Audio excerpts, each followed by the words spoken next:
L'exposition universelle de 1889 catalyse les tensions internationales en mettant en évidence une sorte d'opposition entre les régimes monarchiques et républicains. Bienvenue sur Sourciae et aujourd'hui, on continue notre série sur l'exposition universelle de 1889 en parlant de la participation des différents États aux expositions universelles. L'exposition universelle de 1889 a lieu dans le contexte du centenaire de la Révolution française et a un idéal de progrès.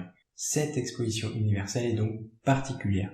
L'exposition est la première exposition républicaine façonnée par les républicains. La précédente exposition universelle française de 1878 était initiée et préparée par une administration monarchiste, puisque jusqu'en 1877, la République était aux mains des monarchistes. On peut d'ailleurs noter une certaine continuité dans les expériences et les diplômes chez les hommes qui façonnent l'exposition. On doit évidemment citer Gustave Eiffel, qui est un élève de Centrale et qui a déjà participé à l'étude de la Galerie des Machines pour l'exposition universelle de 1867. Alfred Picard, polytechnicien, rédige le rapport général de l'exposition universelle de 1889 et sera le commissaire général de celle de 1900. C'est un fervent républicain. En rédigeant le rapport général, il veut montrer les bénéfices de la République. Ces hommes d'exposition incarnent cet héritage saint-simonien, mais également la pensée d'Auguste Comte, celle du progrès. À partir de cette idée que l'histoire avance toujours vers un progrès,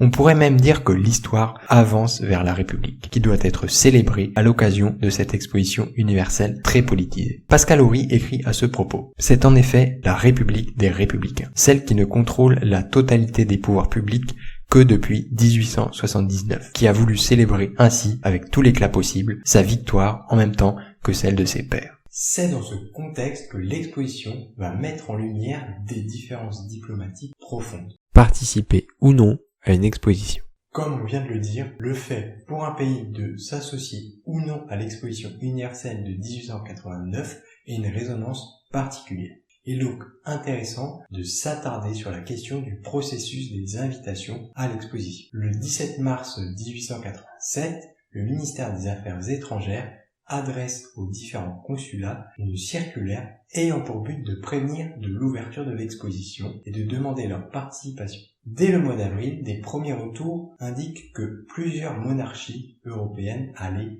décliner l'invitation. Ces échos se confirment. Le gouvernement britannique en premier lieu, puis l'Autriche-Hongrie, l'Italie, la Russie et sans surprise l'Allemagne refusent de participer à l'exposition. Beaucoup de monarchies boycottent donc l'exposition. Cet aspect diplomatique de la participation des pays est très important. La France veut montrer qu'elle n'est pas isolée diplomatiquement.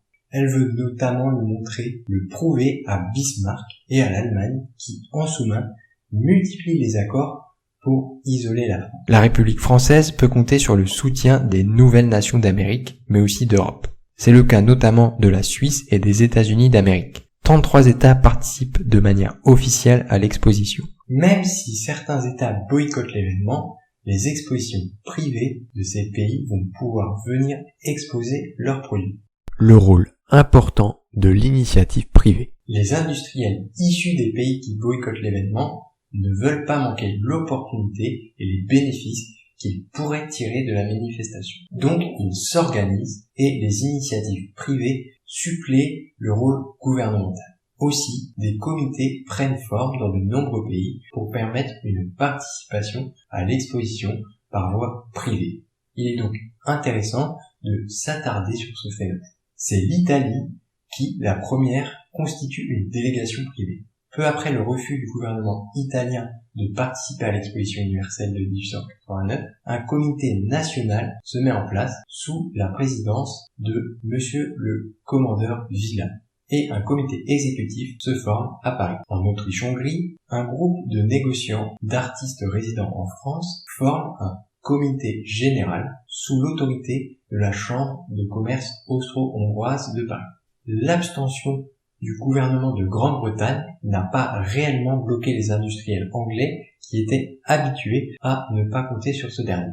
Alors, en février 1888, une commission est mise en place. Celle-ci compte plus de 200 membres. La Russie, elle, rompt avec un processus qu'elle a toujours mis en place. Auparavant, elle avait toujours financé et laissé l'administration s'occuper d'organiser la participation des pays aux expositions universelles. Pour l'exposition universelle de 1889, c'est l'initiative privée qui a dû, pour la première fois, prendre le relais. Toutefois, le ministère des Finances russe autorise la participation de la Russie et permet à ce que certains objets exposés puissent retourner en Russie sans droit de douane.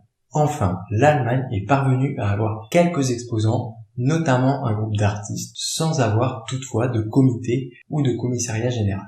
On voit ici que ces boycotts sont très diplomatiques et certains États ne s'organisent pas pour envoyer des délégations. Pour autant, les absences de velléité étatique sont remplacées par les volontés des initiatives des industriels qui ne peuvent manquer un rendez-vous comme une exposition universelle. Les pays qui ne participent pas de manière officielle permettent aux industriels de s'impliquer et de se rendre à l'exposition. En réussissant à participer malgré la réticence de leur gouvernement, les initiatives privées montrent leur influence. Les nations non représentées officiellement ont parfois des emplacements plus étendus que les nations officiellement présentes, ce qui peut aussi, ici, montrer le poids de l'initiative privée. Si tu es encore là, c'est que tu apprécies la vidéo. Je t'invite alors à mettre un j'aime à celle-ci. Tu peux éventuellement t'abonner pour ne pas louper d'autres vidéos. On voit ici que les expositions universelles sont un outil de promotion pour les acteurs privés qui peuvent faire de la publicité pour leurs produits si ceux-ci reçoivent une récompense. Cet aspect des expositions prend ici le pas sur la diplomatie puisque les États qui boycottent l'exposition peuvent être présents grâce aux exposants privés. Mais l'aspect diplomatique n'est pas à occulter et reste important. L'aspect diplomatique de l'exposition universelle de 1889.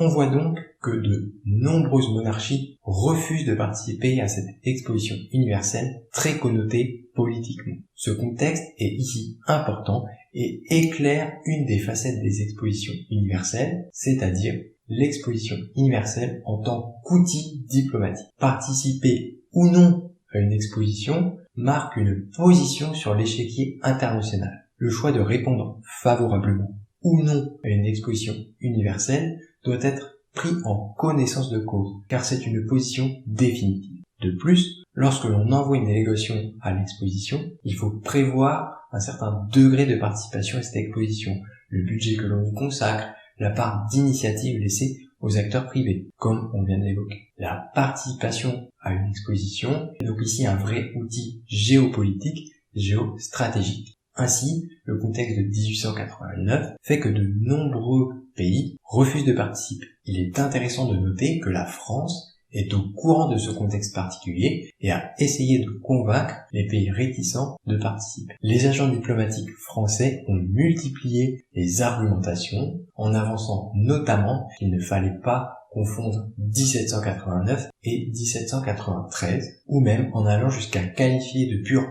coïncidence la date de 1889. Malgré leurs efforts, l'exposition est tout de même boycottée. Les expositions universelles sont des manifestations importantes. Elles permettent aux différents pays qui participent d'être représentés. Ils peuvent ainsi montrer aux visiteurs leur puissance. C'est un outil géopolitique important. Les industriels peuvent mettre en avant leurs produits, en faire la publicité et espérer remporter des prix pour promouvoir leurs produits. Cet aspect est très important, on le voit, l'initiative privée pouvant prendre le pas sur les velléités diplomatiques des États. Les expositions universelles sont donc des lieux aux enjeux de représentation très importants. La vidéo est maintenant terminée. Si tu l'as appréciée, tu peux aimer la vidéo et t'abonner à la chaîne pour ne pas louper d'autres épisodes de Sourcierie. Tu peux aussi regarder les autres vidéos de la chaîne, dont certaines s'affichent actuellement.